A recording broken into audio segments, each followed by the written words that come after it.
5달을 기다리셔야 합니다. 그 말은 설명이 아니라 통보였습니다. 캐나다 내과 전문의 데이비드는 아내 사라가 위암 초기 진단을 받은 날 처음으로 공공의료 시스템을 의심했습니다. 정상 절차라지만 암세포가 그 시간을 기다려줄지는 아무도 답하지 못했기 때문입니다. 20년간 모두에게 평등한 의료를 외쳐온 그였지만 아내의 생명 앞에서 그 자부심은 무너졌습니다. 그리고 그는 듣게 됩니다. 한국에서는 일주일이면 수술이 가능하다는 사실을요. 동료들은 배신이라 했지만 그는 선택했습니다. 시스템보다 사람이 먼저라고. 서울행 비행기에 오른 지 열흘 만에 사라는 더 이상의 치료가 필요 없다는 결과를 들었습니다. 지금 그 이야기를 시작하겠습니다. 구독과 좋아요는 아주 큰 힘이 됩니다. 지금 어디에서 듣고 계신지 댓글로 알려주세요. 그럼 지금 사연 시작하겠습니다. 저는 데이비드입니다. 캐나다에서 내과 전문의로 일하고 있죠. 수십 년 동안 이 나라의 공공의료 시스템 안에서 환자들을 봐왔어요. 누구나 치료받을 수 있고 돈 때문에 배제되지 않는다는 것. 그게 우리의 자부심이었습니다. 동료들과 대화할 때마다 학회에서 발표할 때마다 나는 이 시스템의 공정성을 강조했어요. 사라가 위암 초기라는 진단을 받기 전까지는 말이죠. 담당 외과의는 차분한 목소리로 말했습니다. 병기는 초기입니다. 다행이에요. 다만 수술까지는 대기 시간이 있습니다. 얼마나요? 내가 물었습니다. 3달에서 5달 정도 예상됩니다. 사라의 손이 내 손을 꽉 쥐었어요. 나는 침착하게 말했습니다. 알겠습니다. 시스템상 정상적인 절차니까요. 나 역시 수없이 환자들에게 같은 말을 해왔으니까요. 하지만 그날 밤 집으로 돌아와 혼자 서재에 앉았을 때 손이 떨리기 시작했습니다. 나는 의학 논문들을 꺼내 읽었어요. 위암의 진행 속도, 병기별 생존율, 치료 지연의 영향. 숫자들이 눈앞에서 춤을 췄습니다. 초기라는 말이 언제까지 유효한지, 통계가 아니라 사라의 몸에서 시간이 어떻게 작동할지를 생각했어요. 의사인 나는 알고 있었습니다. 어떤 병 앞에서 기다림은 중립이 아니라 도박이라는 걸요. 거실에서 사라의 목소리가 들렸습니다. 괜찮아, 당신. 의사 선생님이 초기라고 했잖아. 나는 서재 문을 열고 나갔어요. 사라는 소파에 앉아 차를 마시고 있었습니다. 겉으로는 담담해 보였지만 컵을 든 손이 약간 떨리고 있었어요. 걱정하지 마. 당신이 옆에 있잖아. 그녀가 미소 지으며 말했습니다. 그 순간 나는 무너질 것 같았어요. 의사인 남편이 뭔가 해결책을 찾아줄 거라는 그녀의 믿음. 하지만 나는 내가 가진 지식이 아무 쓸모없다는 걸 깨달았습니다. 모든 가능성을 알고 있기에 모든 최악을 상상하게 되었으니까요. 그날 밤 잠이 오지 않았습니다. 사라도 옆에서 자는 척하며 가끔 몸을 뒤척였어요. 나는 조용히 일어나 다시 서재로 갔습니다. 노트북을 켰어요. 검색창에 자꾸 이상한 단어들이 입력되고 있었습니다. 한국 위암치료, 해외 환자 진료, 서울병원. 새벽 2시 나는 동료 외과의에게 문자를 보냈습니다. 그는 오랜 친구였어요. 잠 안 자? 물어볼 게 있어. 30분 뒤 전화가 왔습니다. 무슨 일이야, 데이비드? 초기 위암인데 5달 기다리는 게 정말 안전할까? 전화 너머로 긴 침묵이 흘렀습니다. 그는 통계적으로는 괜찮다고 말했지만 곧바로 덧붙였어요. 통계는 평균일 뿐이고 개별 환자가 그 평균에 들어갈지는 아무도 모른다고요. 그리고 그가 마지막으로 한 말이 내 심장을 찔렀습니다. 만약 자기 아내라면 기다리지 않을 것 같다고요. 전화를 끊고 나서 나는 한참을 멍하니 앉아 있었습니다. 창밖으로 눈이 내리고 있었어요. 고요한 캐나다의 겨울밤. 그 고요함이 오히려 더 무거웠습니다. 다음 날 아침 나는 사라에게 조심스럽게 제안했습니다. 다음 주에 서울에서 열리는 국제학회에 함께 가보자고요. 여행도 할 겸 잠시 환기도 할 겸. 사라는 잠시 나를 바라보다가 천천히 고개를 끄덕였어요. 그녀도 알고 있었던 것 같습니다. 이게 단순한 여행이 아니라는 걸요. 항공권을 예약하면서 나는 한국 병원들에 대한 자료를 계속 찾아봤어요. 외국인 환자 진료 시스템, 대기 시간, 치료 성과. 읽으면 읽을수록 머릿속이 복잡해졌습니다. 내가 평생 옹호해온 시스템을 의심한다는 것. 그것은 단순히 의료제도의 문제가 아니었어요. 내 정체성 자체를 흔드는 일이었죠. 하지만 밤마다 사라가 잠들지 못하고 뒤척이는 모습을 보면서 나는 조금씩 확신하게 되었습니다. 시스템보다 중요한 것이 있다는 걸요. 공정함보다 시급한 것이 있다는 걸요. 출발 전날 밤 침대에 누워 천장을 바라봤습니다. 사라는 내 옆에서 조용히 숨을 쉬고 있었어요. 결혼한 지 25년. 함께 웃고 함께 울었던 모든 시간들이 스쳐 지나갔습니다. 나는 조용히 그녀의 손을 잡았어요. 그녀도 깨어 있었는지 손에 힘을 주며 내 손을 꽉 쥐었습니다. 우리는 아무 말도 하지 않았지만 서로가 무슨 생각을 하는지 알고 있었어요. 인천공항에 도착했을 때 나는 이상한 긴장감을 느꼈습니다. 학회 참석차 방문한 것이라고 스스로에게 말했지만 가방 속에는 사라의 모든 의료 기록이 들어 있었어요. 검사 결과, 조직 검사 슬라이드, 영상 자료. 여행객이 아니라 환자의 보호자로서 준비한 짐이었죠. 호텔에 짐을 풀고 나서 나는 사라에게 물었습니다. 피곤하지? 좀 쉴래? 사라가 고개를 저었어요. 괜찮아. 당신 학회 일정 먼저 보자.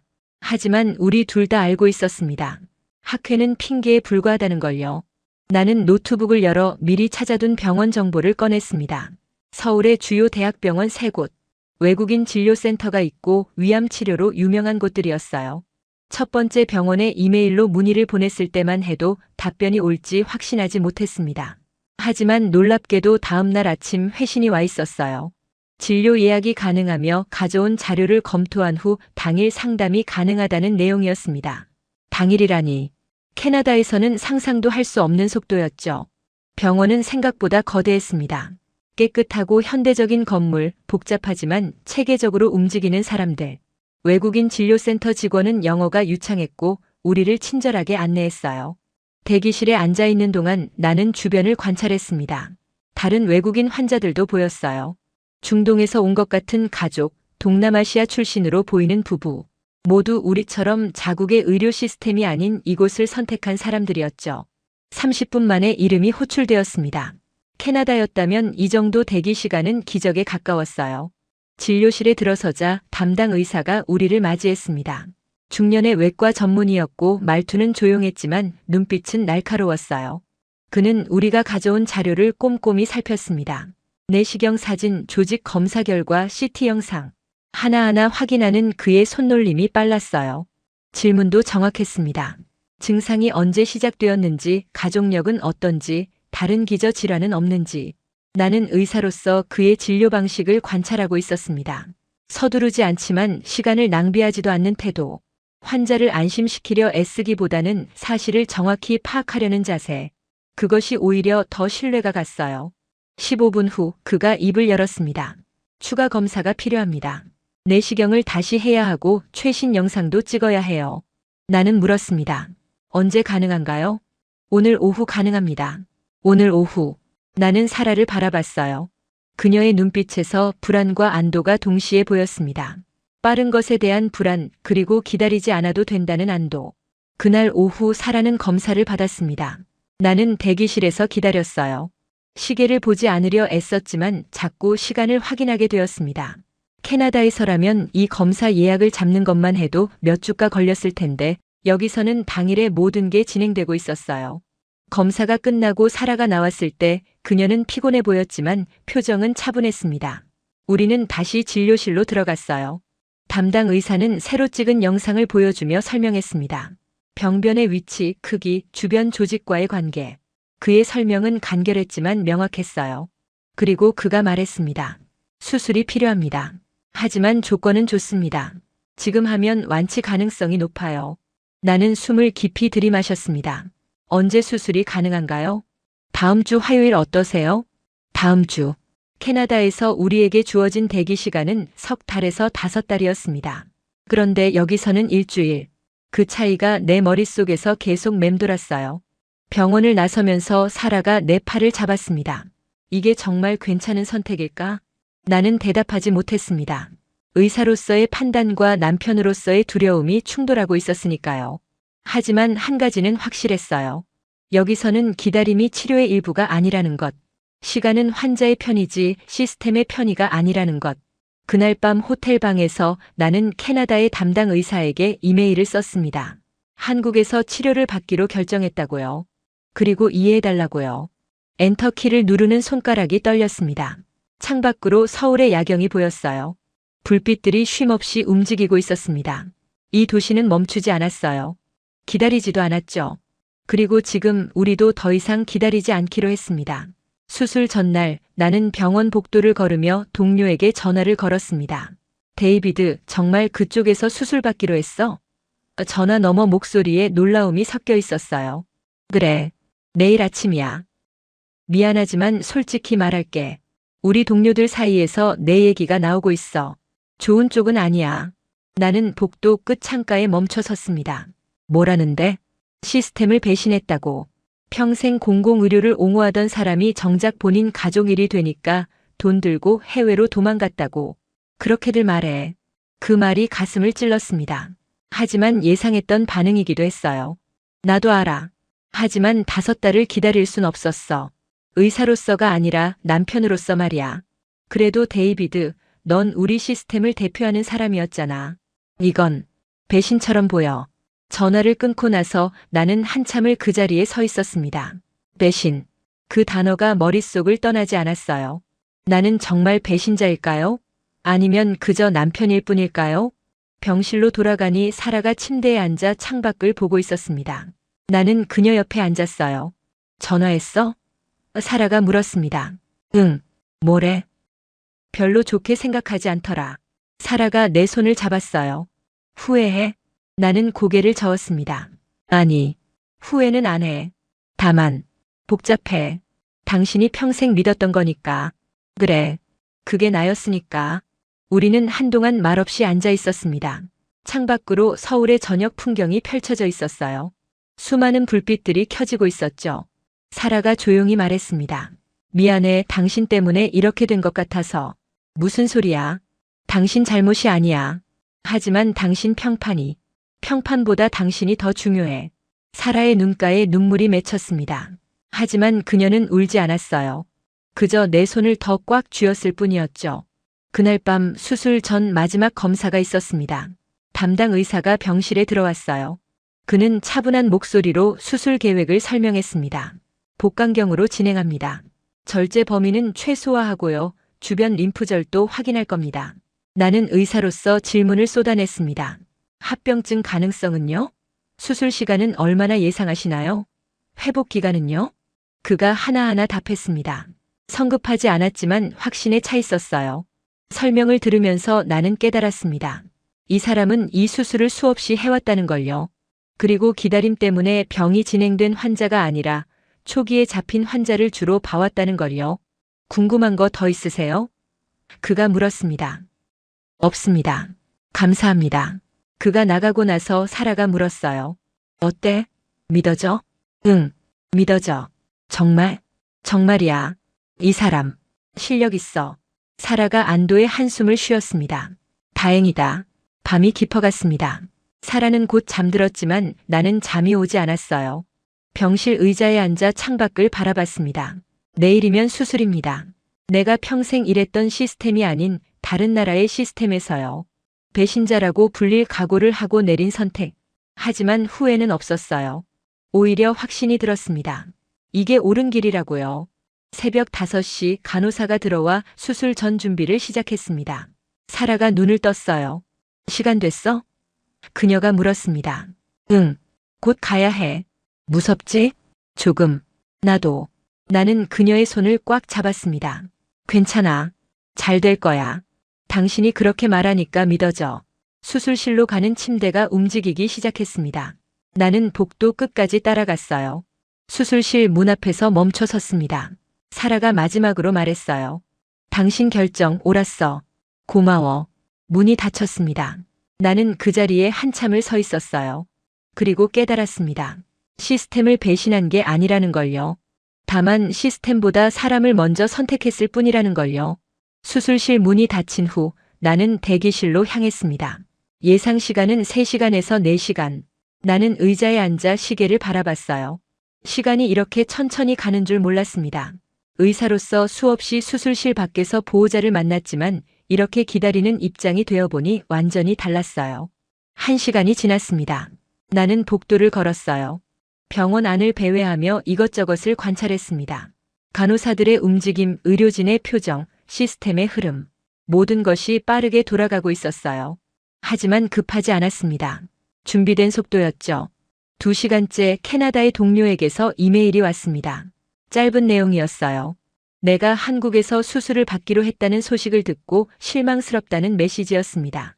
그는 우리가 함께 지켜온 가치를 저버렸다고 썼어요. 나는 답장을 쓰려다 멈췄습니다. 지금은 아니었어요. 지금은 사람만 생각해야 했습니다. 3시간째 복도에서 다른 외국인 환자 가족을 만났습니다. 중년의 남성이었는데 몽골에서 왔다고 했어요. 그의 어머니가 간암 수술을 받고 있다고 했습니다. 우리는 짧게 이야기를 나눴어요. 그도 자국에서는 대기 시간이 너무 길어서 이곳을 선택했다고 했습니다. 그의 말이 위안이 되었습니다. 나만 이런 선택을 한 게 아니라는 것.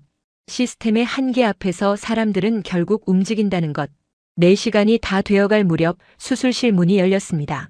담당 의사가 나왔어요. 나는 벌떡 일어섰습니다. 의사는 차분하게 말했습니다. 수술은 성공적이었고 예상보다 병변이 작았으며 림프절 전이도 없었다고요. 절제 범위를 최소화할 수 있었고 회복도 빠를 것이라고 했습니다. 나는 그 순간 무릎에 힘이 풀리는 걸 느꼈어요. 의자에 주저앉았습니다.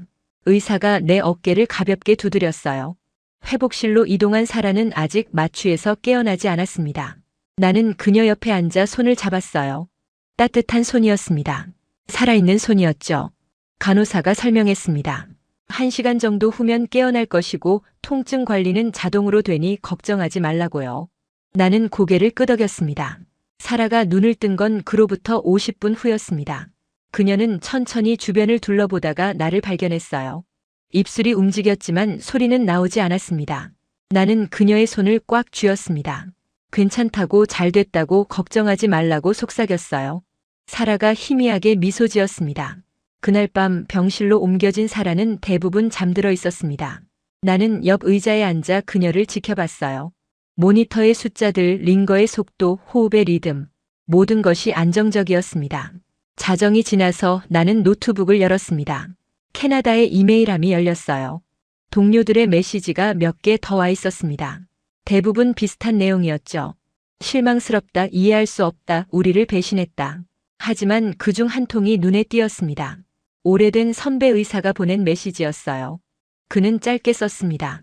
잘했다고, 가족이 먼저라고, 시스템은 완벽하지 않다고요. 나는 그 메시지를 여러 번 읽었습니다. 그리고 깨달았어요. 나를 비난하는 사람들도 이해해주는 사람들도 결국 같은 시스템 안에서 일하고 있다는 것. 다만 누구의 입장에 서느냐에 따라 보이는 게 다를 뿐이라는 것. 새벽 2시 사라가 잠깐 깨어났습니다. 나는 물을 조금 먹여줬어요. 그녀가 작게 물었습니다. 정말 끝났냐고요? 나는 고개를 끄덕였습니다. 끝났다고, 잘 됐다고요. 사라가 다시 잠들었습니다. 나는 창밖을 바라봤어요. 서울의 밤은 여전히 밝았습니다. 이 도시는 쉬지 않았어요. 병원도 마찬가지였죠. 복도에서는 계속 사람들이 움직이고 간호사들이 순회하고 시스템이 돌아갔습니다. 나는 생각했습니다. 여기서의 빠름은 성급함이 아니었다는 걸요. 준비된 시스템의 결과였다는 걸요. 그리고 그 시스템 안에서 사라는 기다리지 않아도 되었다는 것. 이틀 후면 사라는 걷기 시작할 것이고 일주일 후면 퇴원할 수 있을 것이라고 의사는 말했습니다. 캐나다에서 우리에게 주어진 시간은 5달이었는데 여기서는 이미 끝나 있었어요. 나는 그제야 긴장이 풀렸습니다. 그리고 의자에 기대어 눈을 감았어요. 하지만 잠들기 전 마지막으로 이런 생각을 했습니다. 돌아가면 나는 무엇을 말할 수 있을까요? 수술 후 이틀째 사라가 처음으로 침대에서 일어났습니다. 간호사 2명이 양쪽에서 지켜보는 가운데 사라는 천천히 다리를 내렸어요. 얼굴이 창백했지만 그녀는 포기하지 않았습니다. 1발, 2발. 복도를 따라 걸었죠. 나는 뒤에서 지켜보고 있었습니다. 캐나다였다면 적어도 사나흘은 기다렸을 거예요. 하지만 여기서는 달랐습니다.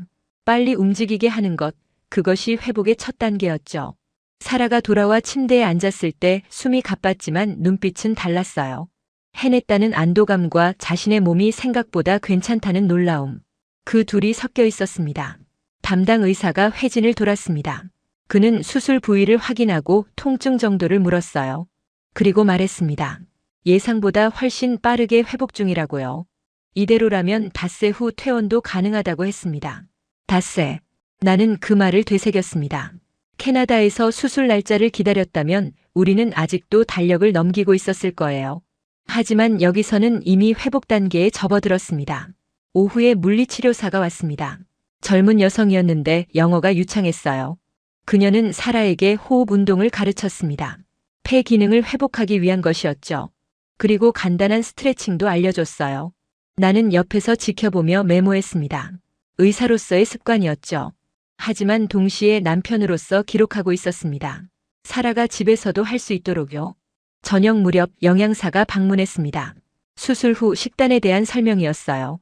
무엇을 먹고 무엇을 피해야 하는지. 그 설명은 구체적이었습니다. 단순히 주의하라는 말이 아니라 왜 그래야 하는지까지 알려줬어요. 나는 그 과정을 보며 감탄했습니다. 시스템이 환자를 놓아주지 않는다는 것, 수술이 끝이 아니라 회복까지 책임진다는 것, 그것이 여기서는 당연한 절차였습니다. 셋째 날 사라는 혼자 화장실까지 걸었습니다. 나는 문 밖에서 기다렸어요.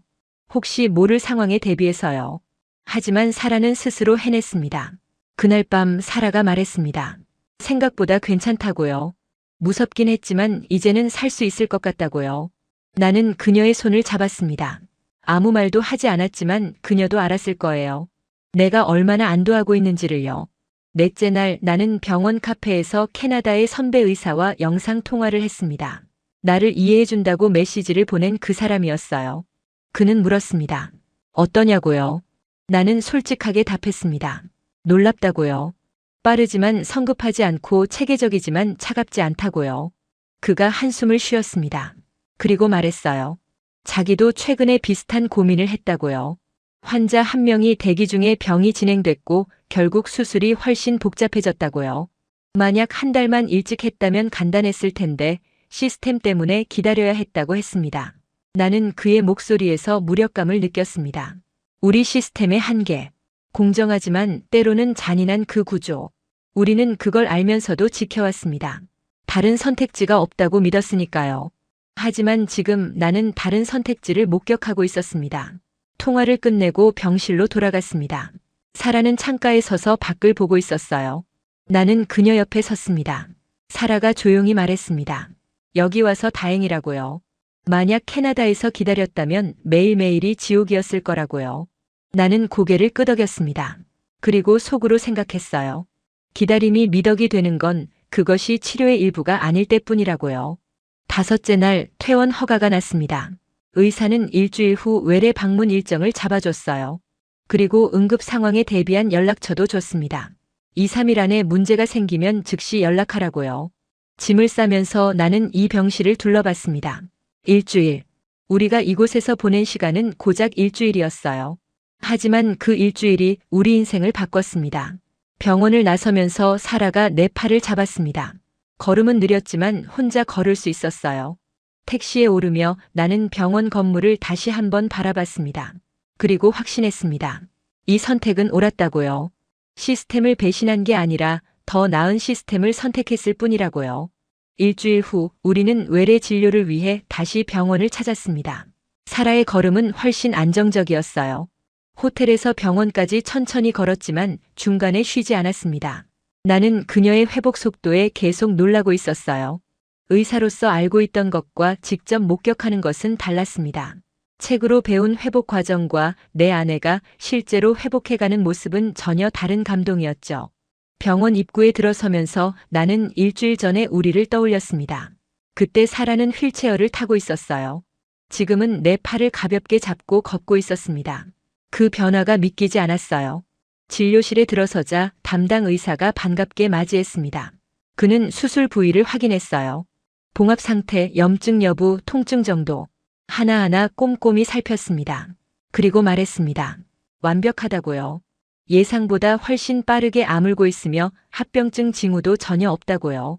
조직 검사 최종 결과도 나왔는데 절제 경계가 깨끗하고 림프절 전이가 없다고 확인됐다고 했습니다. 나는 그 말을 듣는 순간 가슴이 뭉클했습니다. 완전 절제, 깨끗한 경계, 전이 없음. 의사로서 그 말이 무엇을 의미하는지 너무나 잘 알았어요. 완치 가능성이 90% 이상이라는 뜻이었습니다. 아니, 사라의 경우는 95%에 가까웠어요. 의사는 이어서 설명했습니다. 항암 치료는 필요 없으며 정기적인 추적 관찰만 하면 된다고요. 처음 1년은 3개월마다, 그 다음부터는 6개월마다 내시경 검사를 받으면 된다고 했습니다. 그리고 덧붙였어요. 캐나다로 돌아가도 괜찮지만 만약 추적 관찰을 이곳에서 하고 싶다면 언제든 가능하다고요. 사라가 물었습니다. 일상생활은 언제부터 가능하냐고요. 의사는 미소 지으며 답했습니다. 이미 가능하다고요. 다만 무거운 것을 들거나 과격한 운동은 한 달 정도 더 피하라고 했어요. 진료를 마치고 나오면서 나는 복도에 멈춰 섰습니다. 사라도 함께 멈췄어요. 우리는 서로를 바라봤습니다. 아무 말도 하지 않았지만 같은 생각을 하고 있었어요. 끝났다고요. 정말로 끝났다고요. 병원 로비에서 나는 잠시 주변을 둘러봤습니다. 바쁘게 움직이는 사람들, 안내 데스크, 대기하는 환자들. 이 시스템은 쉬지 않고 돌아가고 있었어요. 그리고 그 속에서 수많은 사람들이 기다리지 않고 치료받고 있었습니다. 호텔로 돌아와서 나는 캐나다로 돌아갈 항공권을 예약했습니다. 이틀 후 출발이었어요. 사라의 상태를 고려하면 충분히 비행 가능했습니다. 그날 밤 나는 오랜만에 캐나다 동료들에게 단체 이메일을 보냈습니다. 길게 쓰지 않았어요. 간단하게만 말했습니다. 아내의 수술이 성공적이었다고요. 그리고 곧 돌아간다고요. 답장은 빠르게 왔습니다. 축하한다는 메시지들이었어요. 하지만 그중 몇몇은 여전히 미묘한 어조를 유지하고 있었습니다. 다행이라는 말 뒤에 그래도 시스템을 떠난 건 아쉽다는 뉘앙스가 깔려 있었죠. 한 동료는 이렇게 썼어요. 내가 운이 좋았던 거라고 모든 경우가 그렇게 잘 풀리는 건 아니라고요. 나는 답장을 쓰지 않았습니다. 지금은 설명할 때가 아니었어요. 돌아가서 직접 말할 때가 올 것이었습니다. 다음 날 우리는 서울 시내를 걸었습니다. 사라의 마지막 소원이었어요. 병원만 보고 가기는 아쉽다고 했습니다. 나는 그녀의 손을 잡고 천천히 걸었어요. 거리는 활기찼습니다. 사람들은 빠르게 움직였지만 서두르는 것 같지 않았어요. 마치 병원에서 본 것처럼 준비된 속도, 체계적인 흐름. 이 나라는 그렇게 움직이고 있었습니다. 카페에 앉아 커피를 마시며 사라가 말했습니다. 이상하게 편안하다고요. 처음 왔을 때는 낯설고 두려웠는데 지금은 고마운 곳이 됐다고요. 나도 같은 느낌이었습니다. 이곳은 우리에게 시간을 돌려줬어요. 기다림 속에서 흘러갔을 그 시간을요. 저녁에 호텔방에서 나는 혼자 창밖을 바라봤습니다. 서울의 야경이 펼쳐져 있었어요. 끝없이 이어지는 불빛들. 그 불빛 하나하나가 누군가의 삶이고 누군가의 선택이었습니다. 나는 생각했습니다. 돌아가면 무엇이 기다리고 있을까요? 비난? 이해? 아니면 무관심? 어쩌면 셋 다일 수도 있었어요.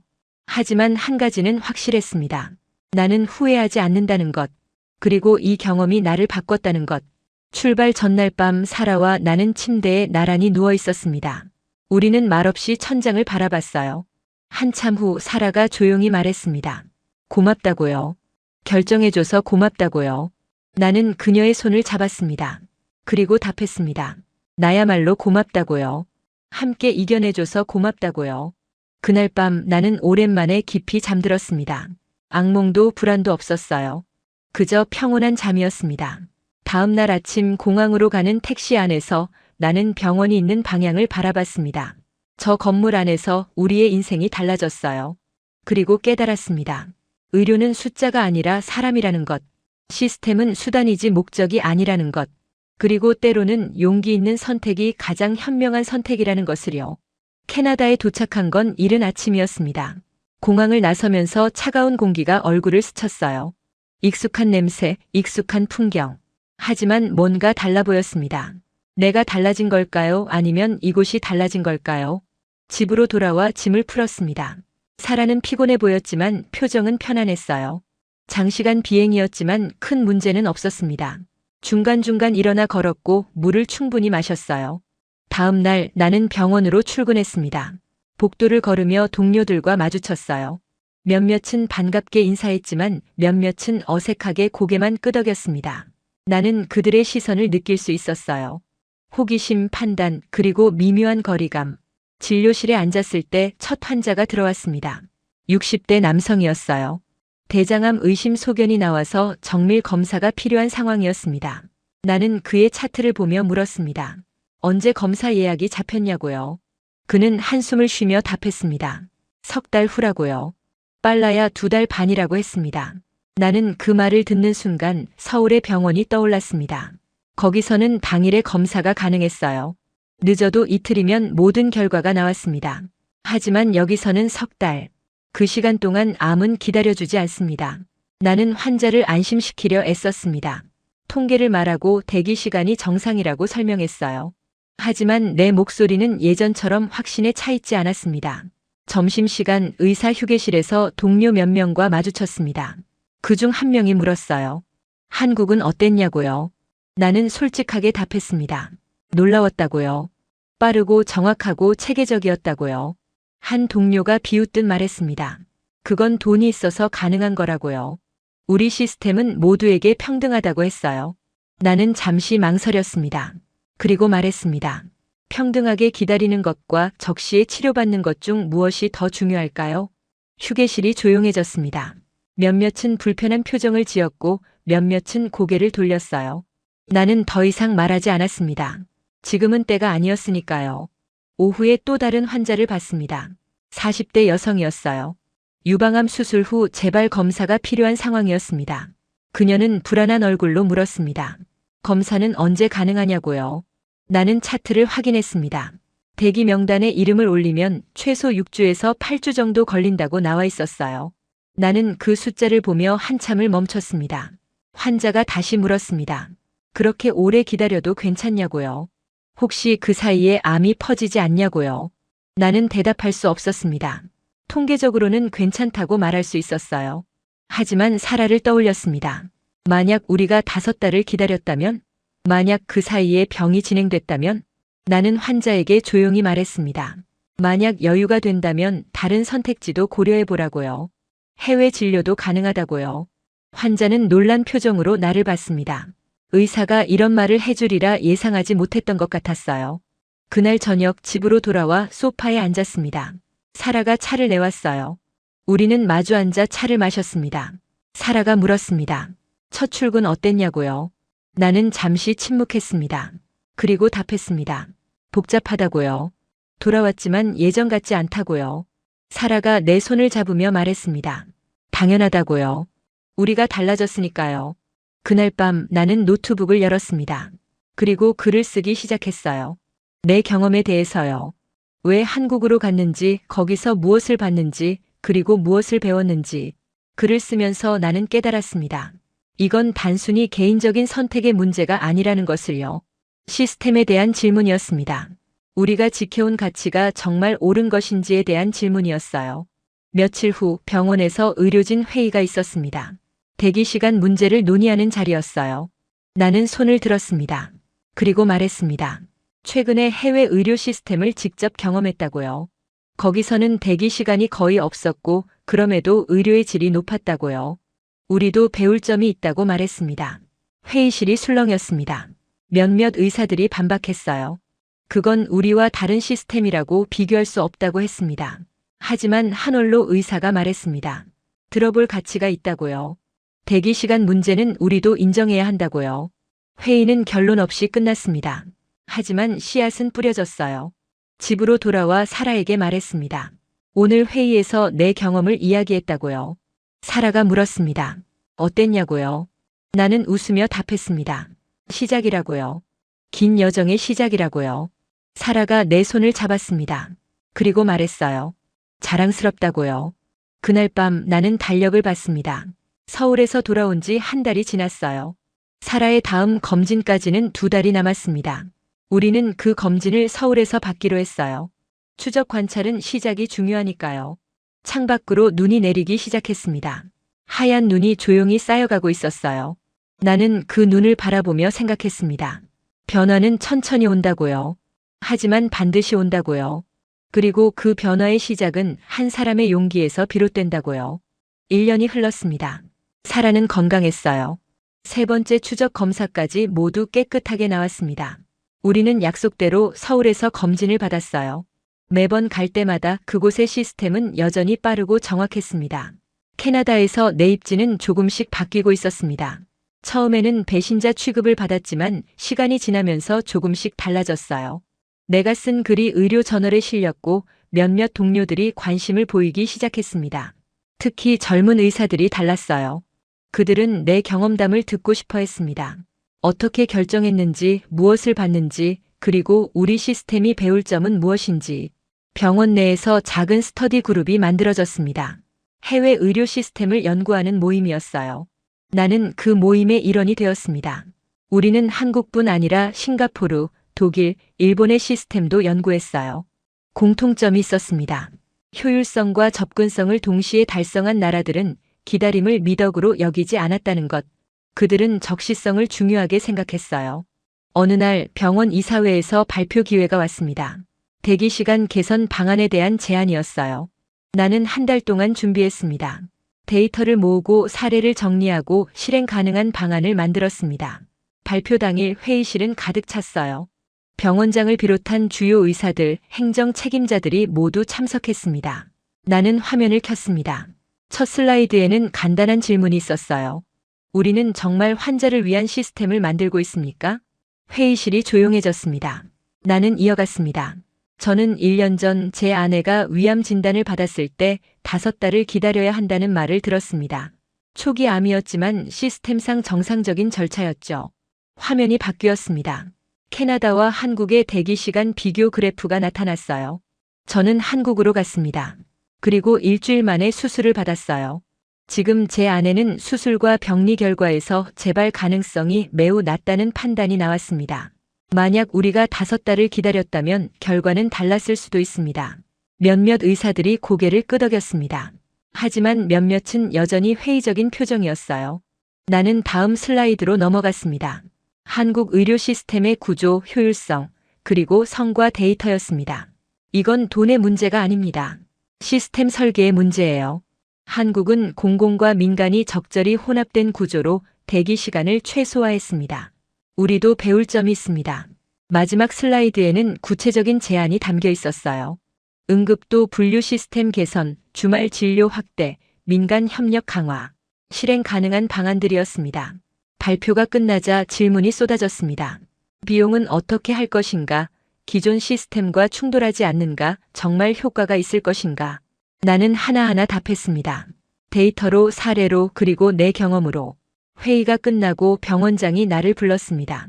그는 진지한 표정으로 말했어요. 데이비드, 당신 제안을 검토해 보겠습니다. 약속은 할 수 없지만 경청할 가치는 있어요. 그것만으로도 충분했습니다. 시작이었으니까요. 집으로 돌아와 사라에게 말했습니다. 오늘 발표가 잘 끝났다고요. 사라가 웃으며 말했습니다. 당연하지. 당신은 옳은 일을 하고 있잖아. 하지만 바뀌려면 시간이 걸릴 거야. 그래도 괜찮아. 우리가 시작했잖아. 그날 밤 나는 서재에 앉아 창밖을 바라봤습니다. 눈이 녹기 시작하고 있었어요. 봄이 오고 있었습니다. 나는 생각했습니다. 1년 전의 나를요.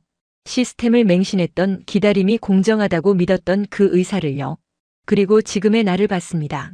환자를 먼저 생각하는, 시스템은 도구일 뿐이라는 걸 아는 의사를요. 변화는 천천히 왔습니다. 몇 달 후 병원에서 시범 사업이 시작됐어요. 암 환자 대기 시간 단축 프로그램이었습니다. 작은 시작이었지만 의미 있는 시작이었어요. 첫 번째 수혜자는 50대 여성이었습니다. 췌장암 의심 진단을 받았고 기존 시스템이었다면 석 달을 기다려야 했어요. 하지만 새 프로그램 덕분에 2주 만에 수술을 받았습니다. 그녀가 회복실에서 나왔을 때 나는 복도에서 그녀의 가족을 만났습니다. 그들은 눈물을 흘리며 고마워했어요. 나는 그들에게 말했습니다. 저도 같은 경험을 했습니다. 그래서 이 프로그램을 만들었어요. 그날 나는 깨달았습니다. 이게 내가 의사가 된 이유라는 것을요. 1년 반이 지났을 때 사라와 나는 다시 서울을 방문했습니다. 정기 검진이었어요. 결과는 여전히 깨끗했습니다. 병원을 나서면서 사라가 말했습니다. 이곳에 올 때마다 고마워. 나도 그래. 우리 인생이 여기서 바뀌었잖아. 응. 그리고 그 변화가 다른 사람들에게도 전해지고 있어. 우리는 손을 잡고 거리를 걸었습니다. 서울의 봄은 화사했어요. 캐나다로 돌아가는 비행기 안에서 나는 노트에 적었습니다. 의료는 기다림이 아니다. 의료는 적시성이다. 환자는 순서가 아니다. 환자는 사람이다. 시스템은 목적이 아니다. 시스템은 수단이다. 그리고 마지막 문장을 추가했습니다. 변화는 한 사람의 용기에서 시작된다. 그리고 그 용기는 사랑하는 사람을 지키려는 마음에서 나온다. 창밖으로 구름이 흘러가고 있었습니다. 나는 사라의 손을 잡았어요. 그녀는 잠들어 있었지만 평온한 얼굴이었습니다. 나는 미소 지었습니다. 우리는 해냈어요. 그리고 이건 시작일 뿐이었습니다. 영상 재밌게 보셨다면 구독과 좋아요 부탁드립니다. 그리고 한국을 응원하신다면 댓글로 대한민국 만세를 남겨주세요. 감사합니다.